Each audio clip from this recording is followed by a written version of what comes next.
Hi, everyone. Good evening. Welcome to our event on the future of India-Yemen relations. Thank you so much for joining us, no matter what time of the day it is in whatever part of the world you are.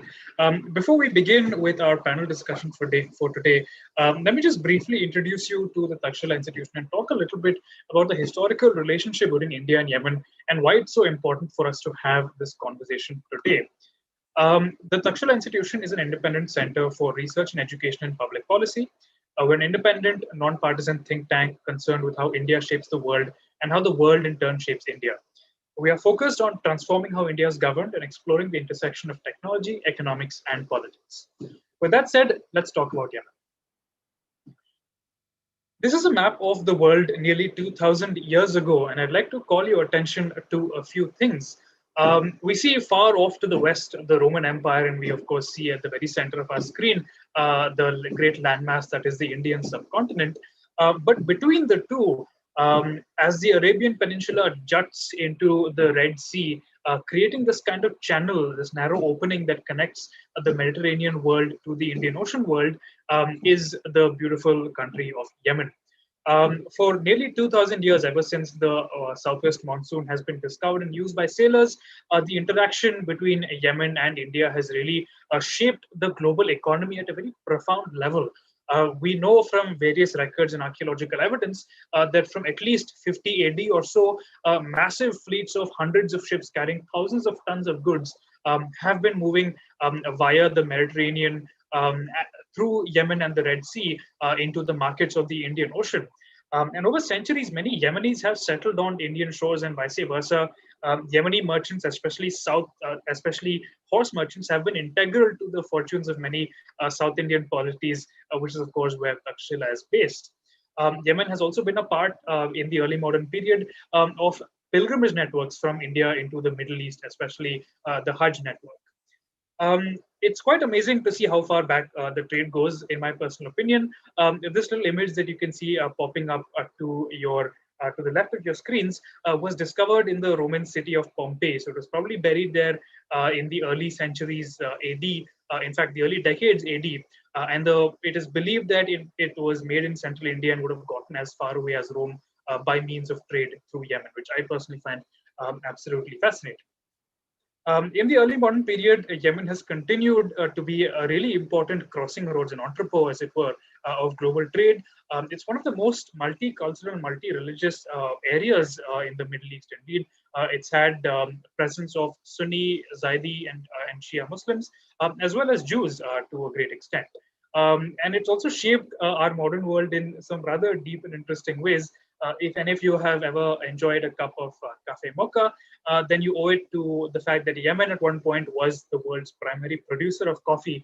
And in fact, cafe mocha is named after the famous port of Mocha in Yemen. Coming to a more recent period of time, roughly around the 19th century or so, the Ottoman Empire became a major force to reckon with in Yemen. You will see a map of the Ottoman Empire on the left side of your screen, and also see in the bottom right of that map, you'll see this little area that's encircled in yellow. This was an autonomous Zaidi Shia imamate that was recognized by the Ottomans. When the Ottomans left Yemen at the end of roughly around the end of the First World War, the Zaidis eventually set up a kingdom of Yemen, which later in the post-colonial period was divided into the Yemen Arab Republic and the People's Democratic Republic of Yemen, also known as South Yemen.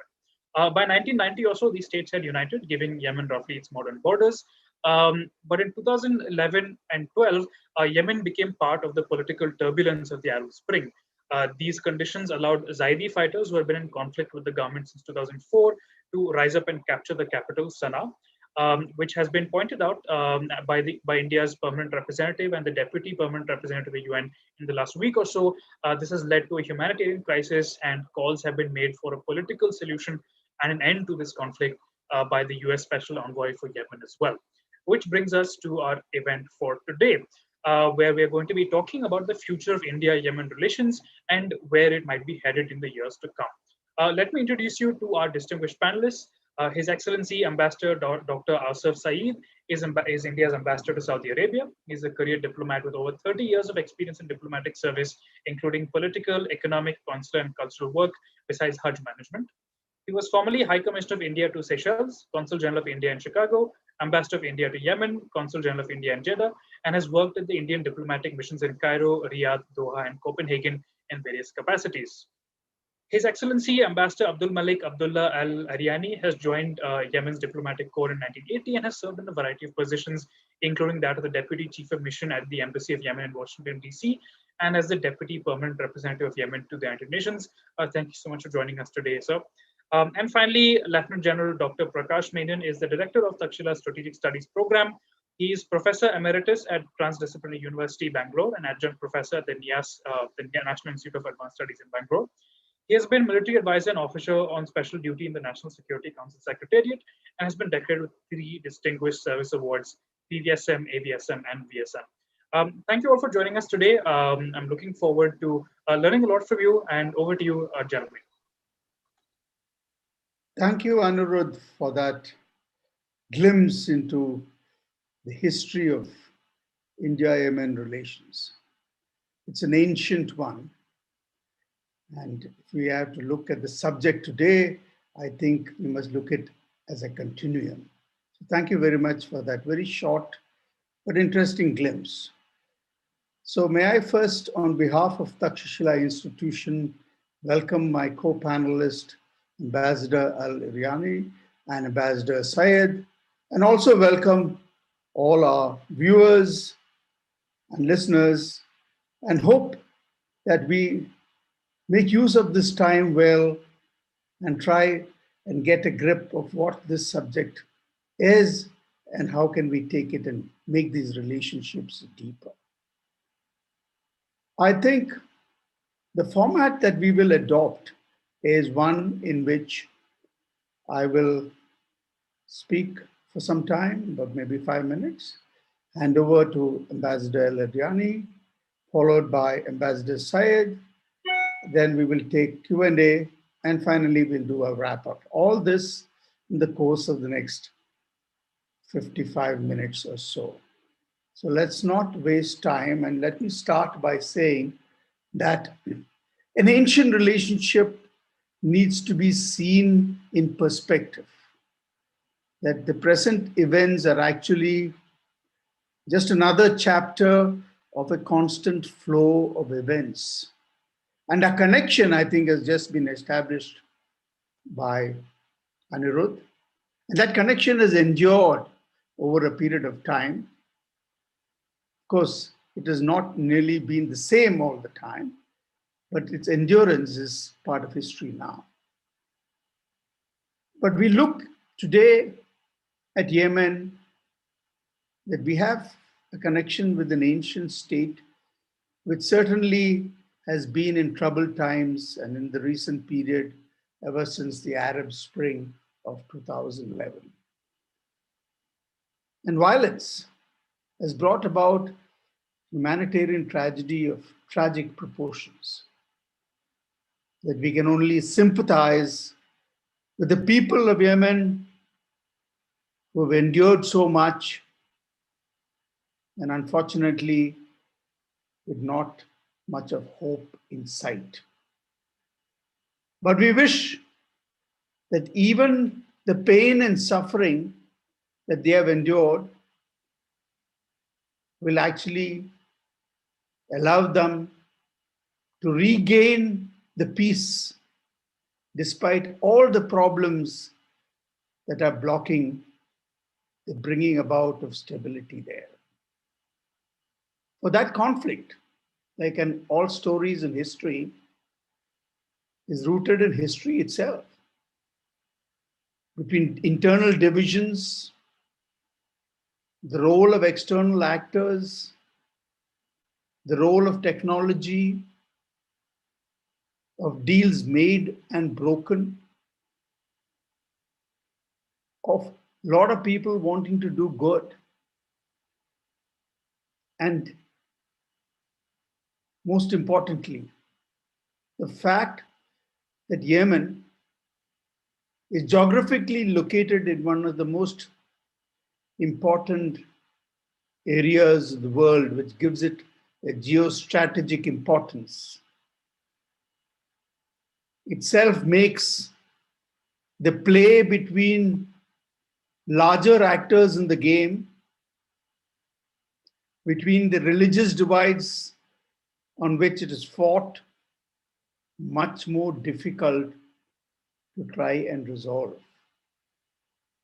So geography makes it very difficult to solve this problem.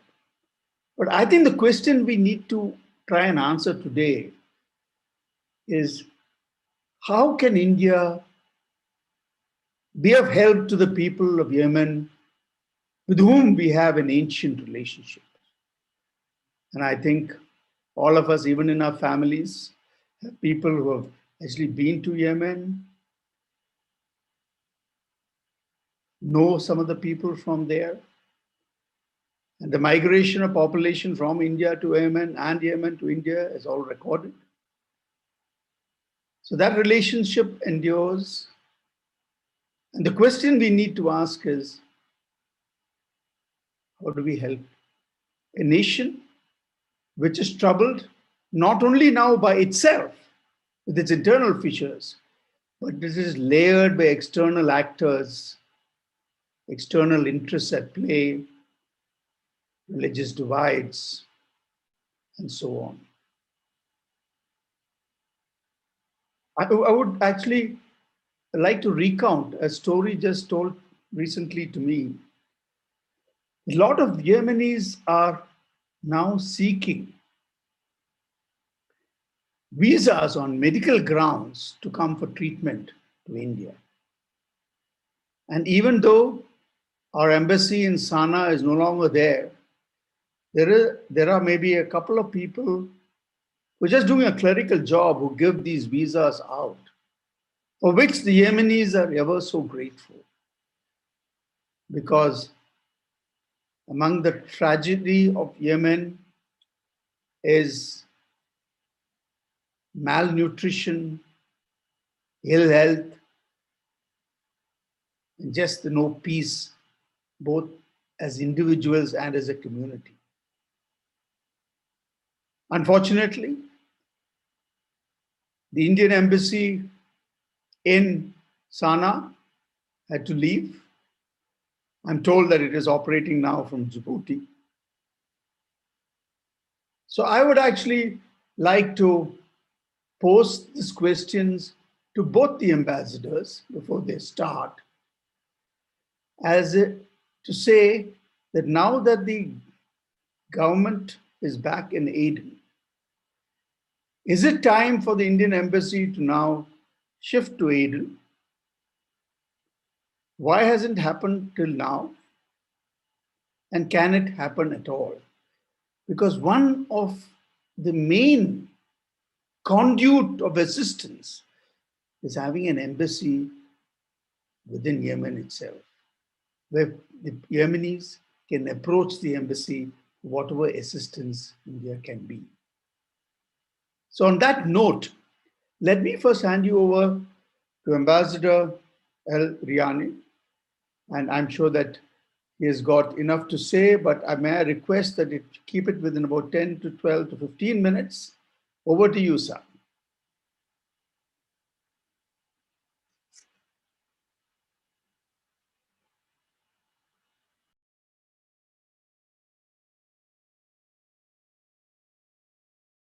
You're muted. You're muted.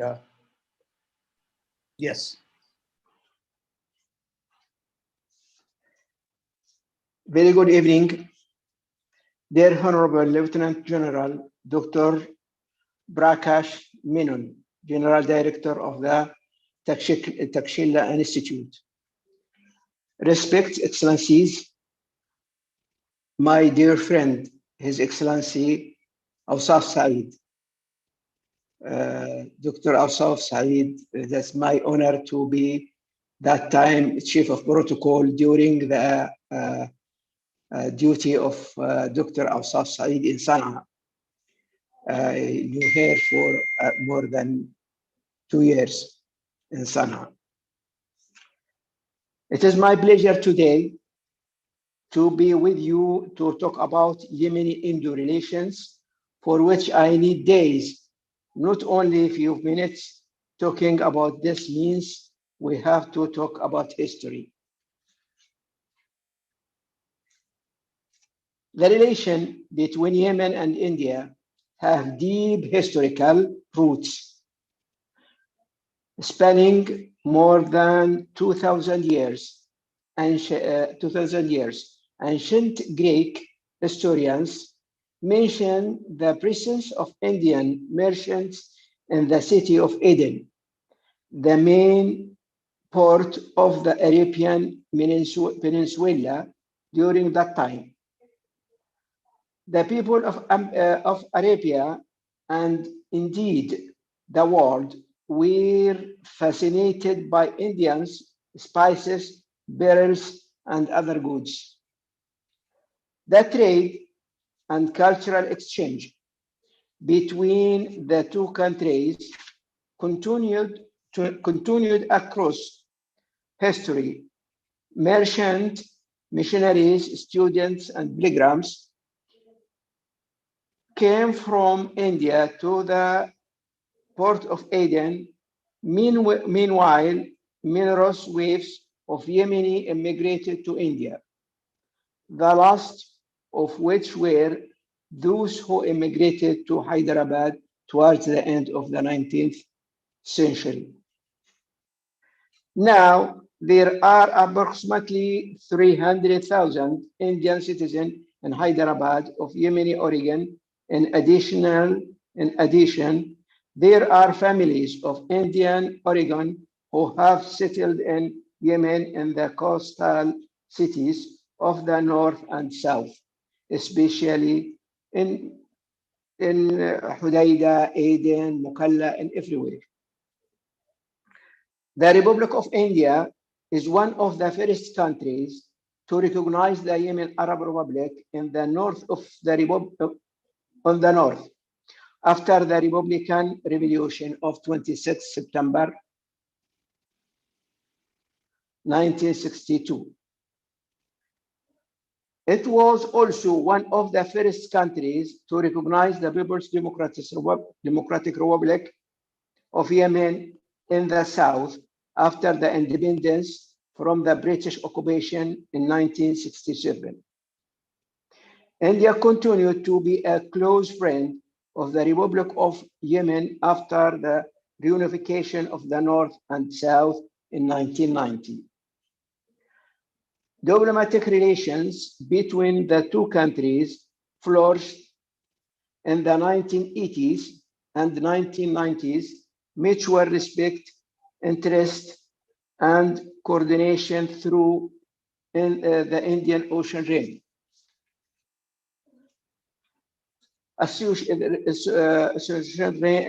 Association were integral in the maintaining cordial relation between the two countries. The Republic of Yemen also supported India's candidacy for the permanent membership in the Security Council. Officially, visits and delegation were exchanged between the two countries as the Yemeni-Indian Joint Committee held a series of meetings in Sana'a and New Delhi in 2013. India's experience and experts were vital in providing advice to Yemen Supreme Committee for election. More recently, Indian hospitals have received those fighting for the Yemeni National Army who were injured while defending the principles of democracy, justice, and equality. While medical teams from India hospitals have visited Yemen to provide much needed medical and health service. India has historically been an important and essential economic partner of Yemen. A number of agreements were signed between the two countries in the fields of energy, health, aviation, and in the security and military fields. India continues to be one of Yemeni's largest importers, providing Yemeni with many products, especially food goods and essential medicines, and India's private sectors has been an important investor in Yemen. In Yemen's economy, providing infrastructure and consulting experience to Yemen's private and public sector. India is also an important academic benefactor to Yemen students, offering undergraduate and postgraduate scholarships through the Council of India Culture Relations. These programs have trained and prepared Yemeni professionals and academics in various fields. Undoubtedly, in the near future, once the situation in Yemen returns to its previous status and the state extends its control over all governance, peace, and stability, will return and relations between the two friendly countries will rise again through the resumption of the activities of the India-Yemeni Joint Committee. We hope to further strengthen the mutually beneficial relation, expanding cooperative ventures, continuing the close and cordial relation between the two countries, and mending the close historical ties between the Yemen and India peoples. Thank you so much.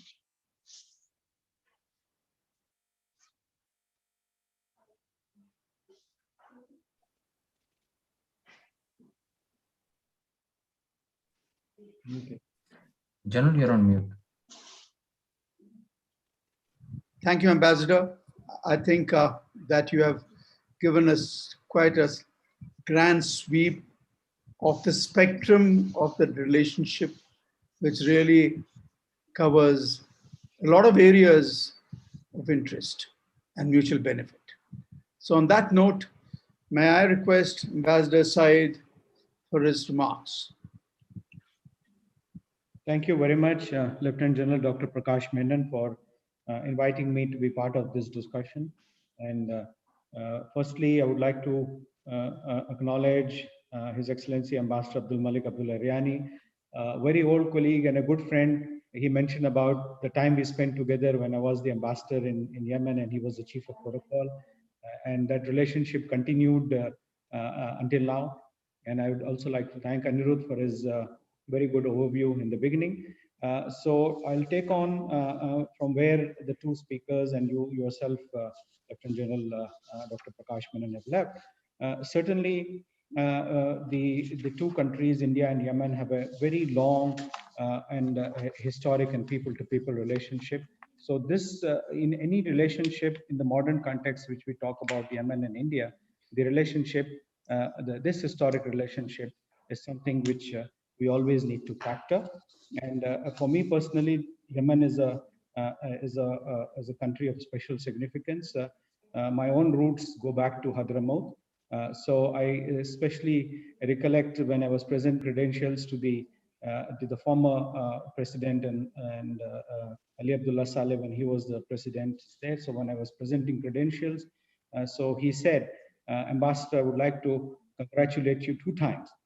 So I was taken aback. What does it mean? He says, one, as the ambassador of India accredited to Yemen, but second, as a person of Yemeni origin coming back to your own country.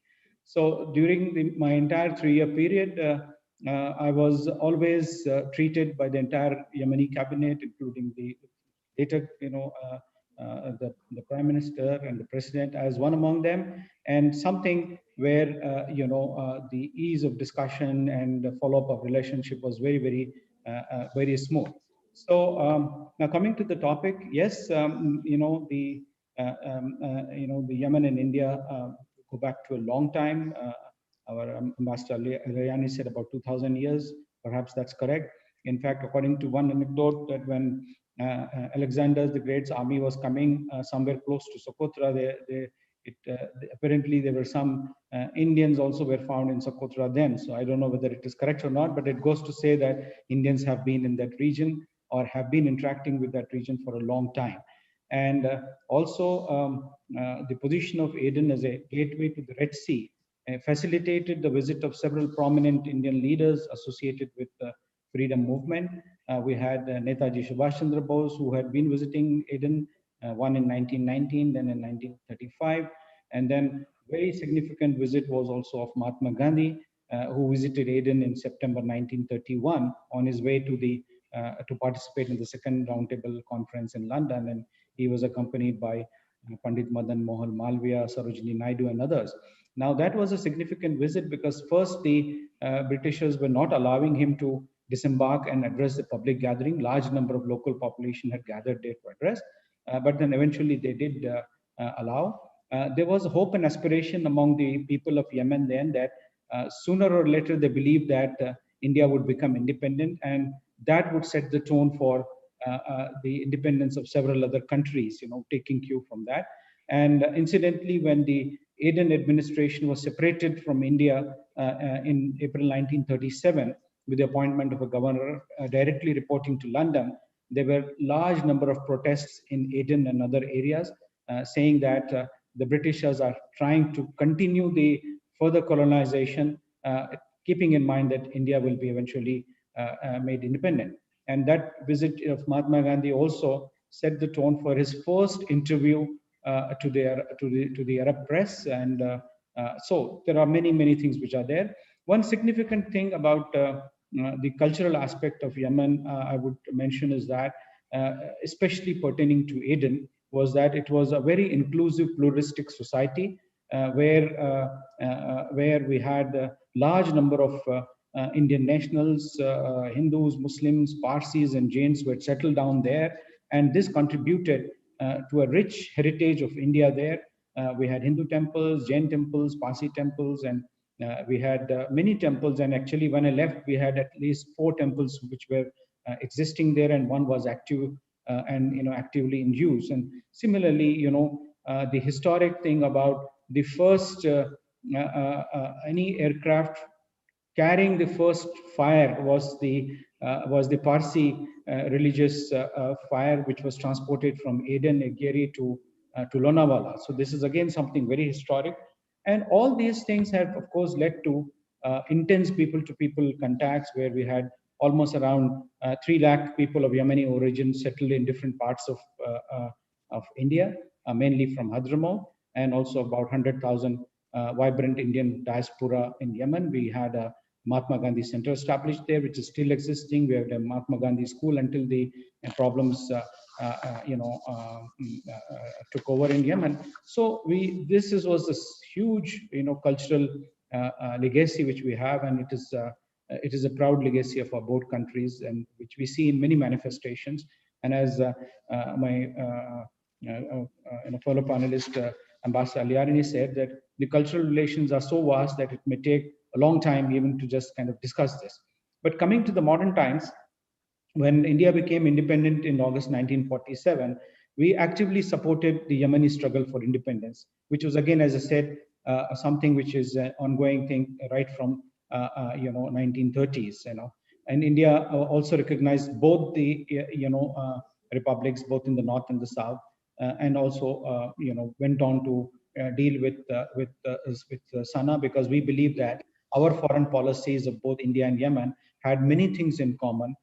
Both were committed to non-alignment and international peace, combating international terrorism, creating a zone of peace in Indian Ocean. Both were members of IORA, and certainly Yemen was always supportive of India, in international fora, particularly in UN, but also very supportive of us in OIC, where we saw that OIC was habitually coming up with anti-India resolutions. Yemen was one of the countries apart from Iraq, who were supporting. So these were there, and we had good institutional, engagements with arrangements with Yemen in the form of bilateral agreements covering different sectors, as my colleague had said. With that background, what we saw is that when we talk about India's engagement, and again, one more thing before we move on to the thing is that, of course, the educational and other aspects where we have been extending scholarships to Yemeni, students to come and study. They were, till the last count, there were about 50 scholarships, full-fledged scholarships were given to Yemeni students for pursuing studies in India through the ICCR. We had extended around 108 slots under the ITEC program for Yemeni officials. And when I was there, we had a good understanding here in Delhi that any unutilized slots of any other country could be extended to Yemen. So these were all the things which had built up the relationship forward. Again, there was a robust trade which we had with Yemen for a long time. When let's say we had a peak of around $3.2 billion of trade somewhere in 2006, 2007, which actually fell down to around 1.53 billion during 2014 and 15 when the trouble internal trouble started in Yemen. We had also extended unilaterally duty-free tariff preference scheme to Yemen, opening up as much as 95% of tariff lines for duty-free access to Yemeni exports to India. And there were also engagements between the chambers. Now, the important point for us is that the Yemen as a country, we view it as was a very important thing from a bilateral economic relations. First, in the context of oil and gas, both in terms of crude oil and LNG. Indian oil companies were having significant interest in these. Since 2009, 3 Indian companies were actually owning 7 oil blocks in Yemen, which included oil blocks by Reliance India Limited, and then Gujarat State Petroleum Corporation, IOC, IOL. And again, when we talk about Reliance, we cannot forget that Reliance and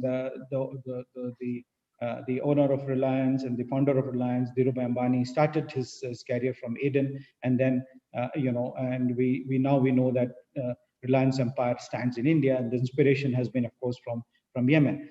Similarly, we had very fruitful discussions with Yemen for procuring LNG from Yemen with the Yemen gas company. Then we had the fertilizers, interest in fertilizers. When I was there, we had the visit of Nagarjuna Fertilizer Chemicals Limited, who wanted to set up a gas-based fertilizer plant and a power station. So our interest also lies in power. Both BHEL and NTPC had been engaging there.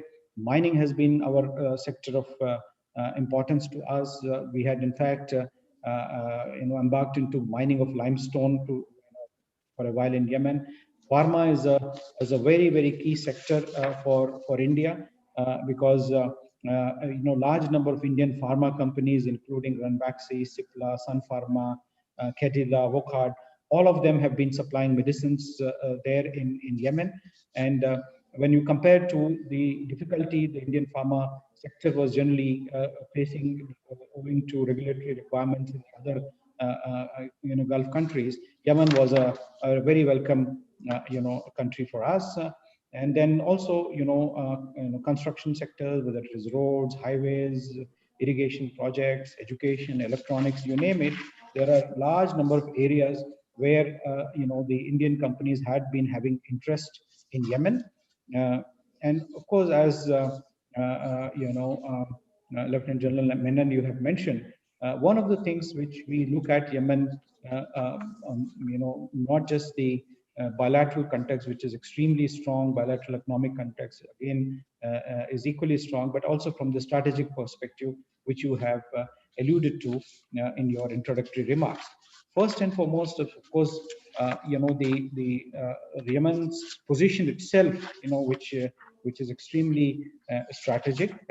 It lies the Bab al-Mandab, as we know, which is known as the Gate of Tears in Arabic, is located at the farthest southwest point of Arabian Peninsula.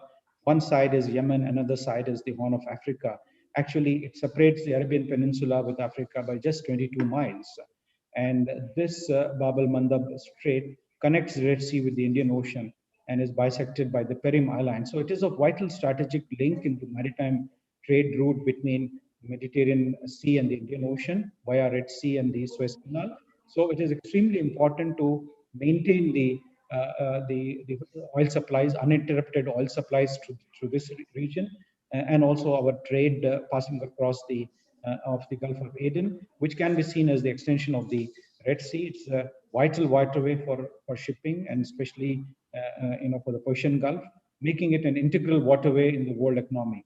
And I believe that approximately 11% of the world's seaborne petroleum passes through the Gulf of Aden. So all the Yemen controls major ports along the Gulf of Aden, at least 5 of them: Aden, Balhaf, Bir Ali, Mukalla, Shokra, and as well as Aden. So this area is extremely important because Bab al-Mandab is also one of the 7 choke points in the world. So it's important to keep it unchoked and keep it free from any international threats. Also under Yemen's control is the beautiful Socotra Island, who I had the pleasure of visiting, not just as a UNESCO World Heritage Site, but also the Socotra Island is also very significant strategically because it sits at the entrance to the Gulf of Aden, and it also overlooks another choke point, which is the Strait of Hormuz. So shipping traffic on the way to Bab al-Mandab and Suez passes next to it. So it is extremely important that this particular area, the whole of Yemen, but in particular these areas, remain free from any elements like terrorist groups like ISIS, Al-Qaeda, or which is AQAP has been active there, or Al-Shabaab. That particular island, those particular islands were also considered as piracy fuel base, where pirates will base themselves to attack the ships.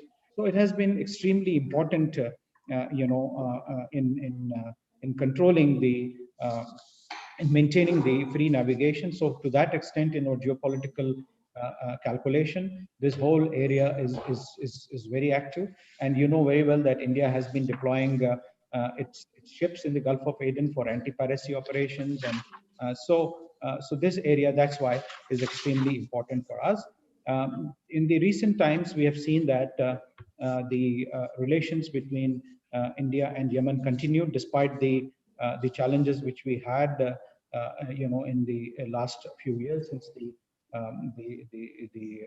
trouble began there. We continue to extend facilities to the Yemeni defense personnel to go and get treatment in India. Here in Saudi Arabia, we have 3,000 Yemenis who reside here. So as the embassy, we have started giving them visas, so that they don't have to go, to Djibouti or any place. So anybody who applies here, we give the thing. I'm constantly engaging with the Yemeni government here, with the ministers and others who come here. So there are these things which we have continued. And, India is part of the Friends of Yemen group. So we would like to extend any kind of humanitarian assistance which we can during this time. You have alluded to the grave humanitarian situation in Yemen. We would like that the situation, the warlike situation in Yemen eases soon. All parties come to a negotiating table. So because a stable Yemen would also lead to the stability of this very important region. And once this region comes to stability, the entire international trade, entire international, seabound, the crude oil shipment and LNG shipments will all, be very, very secure. So I think it is completely in India's interest, and as well as other countries' interest, to ensure that we work together to come to a peaceful negotiated settlement of Yemen. You asked one question, that are we close to opening embassy in Aden? To that, the answer is that, of course, we did have a consulate in Yemen for a long time when it was closed, but now we haven't seen any signs of any embassies opening up as yet in Aden. But as and when embassies start opening in Aden, I'm sure that with our past and historic relationship in Aden, where a lot of street names still are Indians, like we have the Crater, we have the Kapra Bazaar, a lot of things which are sold in Yemen or also in Aden or also from India. Many things which you can't perhaps get in Delhi. Aden, you can get it from Bombay to Aden. So this was the beauty. So we would be perhaps one of the first to open up that.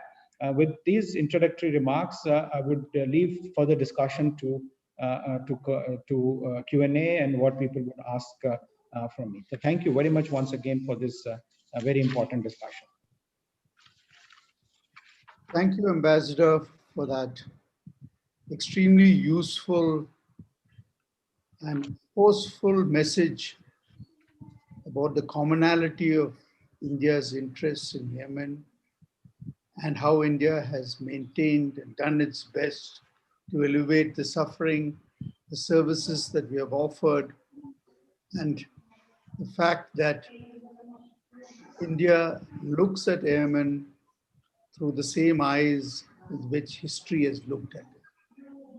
And I think what you have just said just reinforces the fact that it is not only a matter of India-Yemen relations, but it is also about India-Yemen relationships in the context of a very contested geopolitical environment. And that is again challenge to that relationship. And the fact that we have maintained this, we have sought to strengthen it, itself speaks loudly.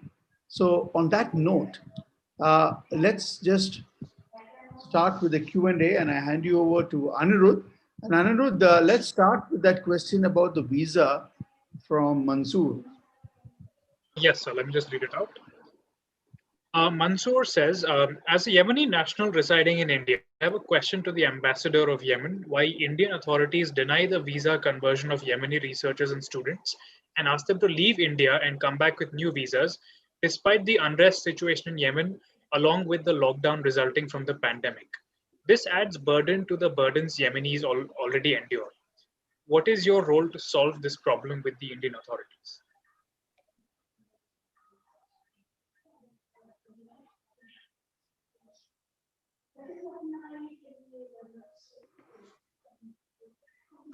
Should I repeat the question, sir? No, I understand what he said. Hello. Yeah, shall we pause to take this question, or should I read out some more questions, General Menon? No, we'll just take this question first. Sure. Yeah, I don't think there are some problems from the Indian side, but because the situation now, it was the office of Indian embassy, it was in Sana'a, or it is in Sana'a, and the main office, it is in Djibouti. Sometime for that, it can take time. It is maybe for the how they can process the passports and documents to Djibouti. But now I think a few weeks or 2 weeks before, now everything is going well. The passport is going every week to Djibouti, and they getting the visa, and I don't found any problems during the last time. I mean, even from our side or from the Indian side. If I may like to add, Lieutenant General Menon, on this, our ministry has also, instructed other embassies in the thing, other Indian embassies to be liberal in terms of issue of visas. So, as I said, in Riyadh also we are issuing visas for Yemeni students. Likewise, I understand that some other Gulf countries like Oman or in Egypt, where there are a large concentration of Yemenis in these places, can also obtain visas from those countries, not just necessarily only from Sana'a or through Sana'a to Djibouti, but there all these options are available. So I think they can make use of these, these options. In fact, the question actually is about the fact that Yemeni researchers and students in India are asked to go back to Yemen to renew their visas. That was the direction in which the question was posed. Is that an issue, or is that no longer an issue? No, it is issue, but we have to accept the Indian rules. We can speak with the ministry, we try to speak to the, but we have to respect what is the Ministry of Home decide about this situation. It is not for Yemeni only for Yemeni students. This is for all the students in India, for all the foreigner students in India. I think on that, Anirudh, if you look at the question, I think there are something about newborn babies and so on in India. Could you just elaborate on that? Yes. So Saif Barik asks, as Yemeni students in India, we know that problems have arisen during this period, such as $120 implemented for visa extension of PhD students yearly, and penalizing newborn babies born in India and considering them as overstaying status. What has been done to resolve these issues?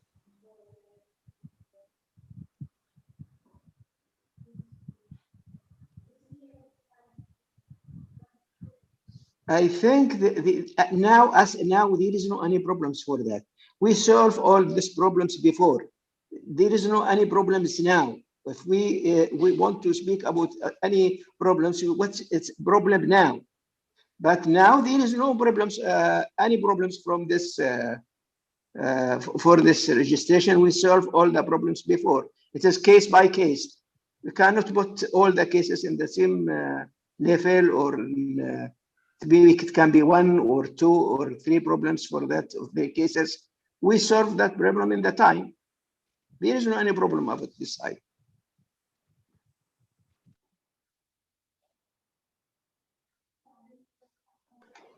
Gentlemen, can we take a, sorry, go ahead, Ambassador, sorry. No, I mean, the authority here in India is very helpful for many problems. We cannot put all the problems in the same level.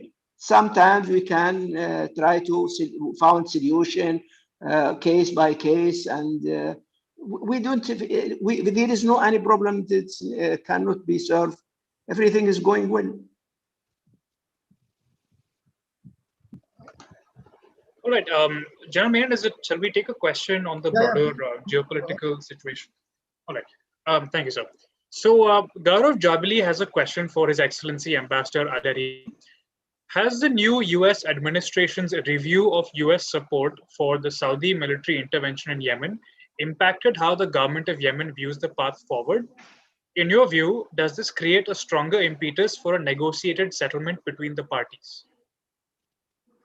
Now we see what will going during this week or the next week. What about the what's going in Marib and Taz Governorate and Hudaydah, and then we can speak about that the next week.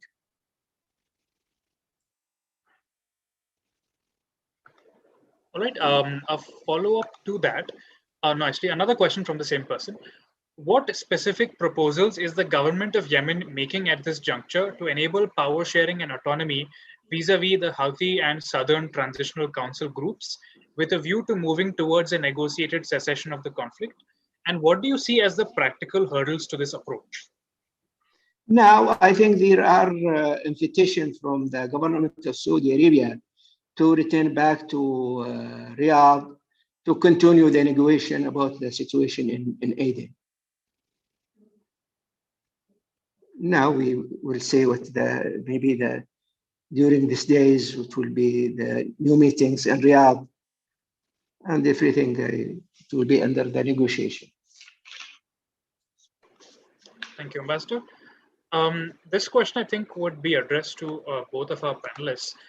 The last major occurrence in Indian mainstream media regarding India-Yemen relations was in 2015 when the relief and rescue operation had taken place by INS Tarkash. Since then, there has been little to no coverage in mainstream Indian media. Why is this so? I'm sorry, can you repeat the question? 1 second. The last major occurrence in Indian mainstream media regarding India-Yemen relations was in Yeah. 2015 when the relief and rescue operation had taken place by INS Tarkash, which was the ship. Since then, there has been little to no coverage in mainstream Indian media of the relationship. Why is it so? I don't know that the rescue at that time it was going well, and now there is no any only few Indians still in Yemen. There is no any problem for that. I don't understand what's the problem for that.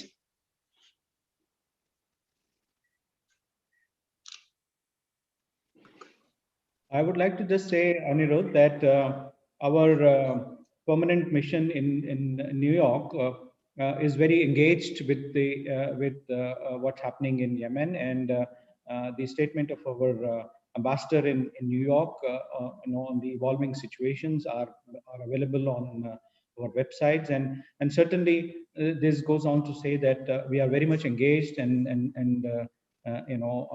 abreast of what is happening.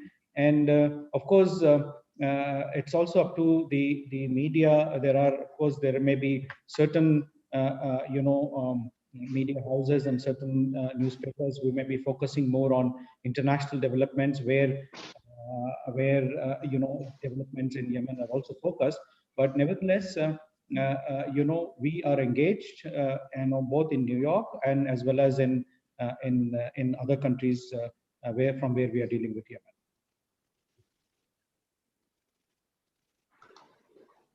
All right. Thank you so much, Ambassador.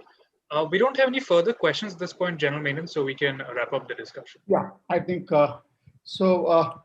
May I now request both the ambassadors, starting with Ambassador Al-Eryani, to actually give a few closing remarks, and then followed by Ambassador Syed, and then I will do the concluding remarks. So over to you, Ambassador Al-Eryani. Thank you so much. What remarks for about relation with India? Now I think our relation is going very good for many sectors. Now the main objective for us, it is that our students here in India, we have around 6,000 students study self-finance, around more than 1,000 people, students that they are getting scholarship from the government of Yemen. I don't know how much now, around 200 or 150 students who are still getting the scholarship from India. I mean, that is for the what we remarked, that's our relation with India. And for the political relation is going good. There are many delegations. They came to India from Yemen, from the military sectors. They coming from Ministry of Education. We remark this, all our relation with India is going very, very good. Yeah. General Menon, from my perspective, what I feel is that, as a country, as India, as a country which has always, held a helping hand to friends all over the world, be it in the form of extending, lines of credit and grants to our brothers in Africa or in Latin America or in Asia, least developed countries, or those who are in need, or providing educational services, or in the current context, providing vaccines to around 71 countries, around 52 million doses under the vaccine Maitri. We look forward to a time, when Yemen goes through the restructuring phase. The Indian government and Indian companies to play an important role in the post-war restructuring of Yemen. We feel that a large number of Indian companies, with their previous history and comfort in dealing with Yemen, they could play a large role. I also see the opportunity for Indian technical personnel and medical personnel, both doctors and paramedics and other experts, IT experts and others, to play a role, because in the reconstruction phase, Yemen would certainly need the services of many of the educated Indian workforce to be there to handhold and then to carry it, to come out of this, this phase of its history. And so we would look forward to. And on the humanitarian grounds, we continue to look and process requests from Yemen side for treatment of its soldiers or police personnel or whatever is needed of us in the government of India to handhold to Yemen in this phase. And certainly, I'm sure that we will stand with our brothers and sisters in Yemen in these times and the times to come. Thank you. Thank you, Ambassador. So what I'm sure would have hit us in the face is that India and Yemen's relationship is steeped in the ability of both for exchange of soft power, which is driven by the fuel of a relationship which is ancient and historical. And India is now looking at Yemen as a country which is in deep trouble, whose people are undergoing and enduring the type of violence which we don't even wish on our foes. And we have obviously been trying our best to help, to use whatever we can across a spectrum of activities, social, educational, medical, political, to make or ease their pain. We do not apparently do it because we want something out of it. We do it because we value this relationship and we think that this relationship has a potential. That eventually and hopefully, sooner than later, things will go back to normal. And the richness of the relationship will be when we can actually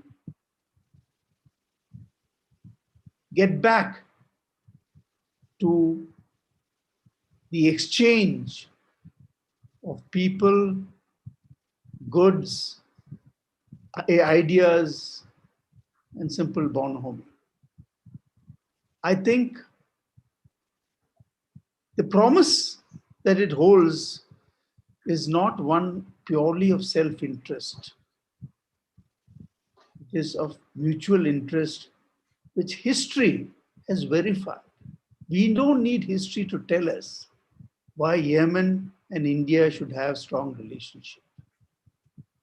We need to capture and strengthen that lesson of history to remind ourselves that this is not the first time when things have got bad, when relations have become very difficult.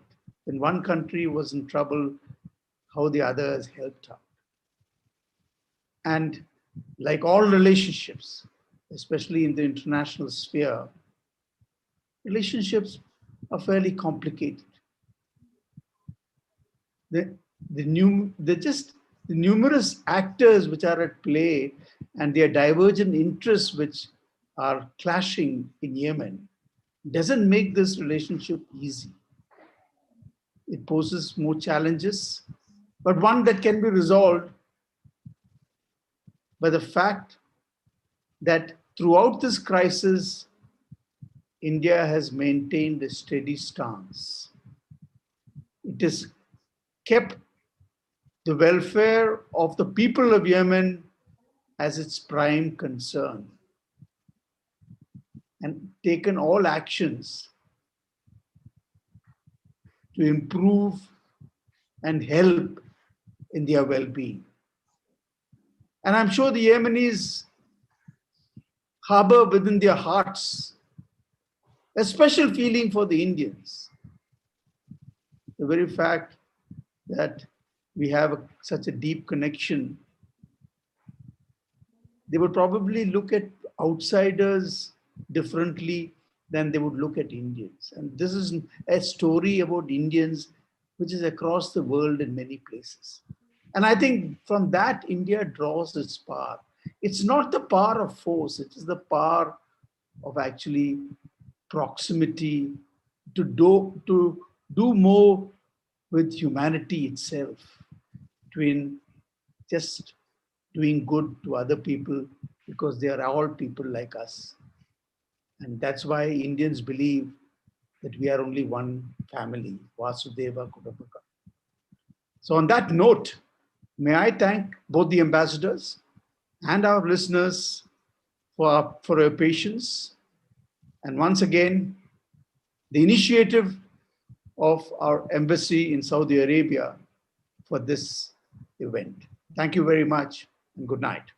Thank you, Lieutenant General Mennel, and thank you, Ambassador Al-Eryani. It was a pleasure participating in this webinar. Thank you so much for inviting. Thank you. Thank you so much, sir. Thank you so much for this invitation. And we hope in the future many meetings, inshallah.